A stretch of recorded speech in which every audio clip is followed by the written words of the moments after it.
সবাই কেমন আছেন? আমার নতুন একটা ভিডিওতে আপনাদের সকলকে জানাই অনেক অনেক স্বাগত। তো এটা ছিল পুচকুর জন্মদিনের পরের দিনই আমার জন্মদিন। তো এটা ছিল জন্মদিনের আগের রাত্রে। এখানে দিভাই আমাকে সারপ্রাইজ দিচ্ছিল। আর বার্থডের দিন সন্ধেবেলা হয়েছিল আমার birthday celebration. Happy birthday to you, happy birthday to you, happy birthday.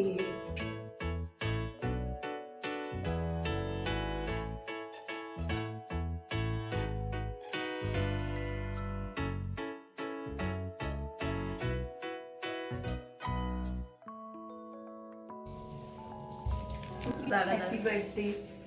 Thank you.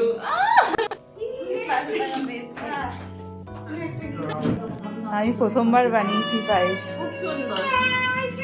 তাহলে আজকে এই পর্যন্ত, দেখা হবে নেক্সট আর একটা ভিডিও নিয়ে। সবাই ভালো থাকবেন, সুস্থ থাকবেন।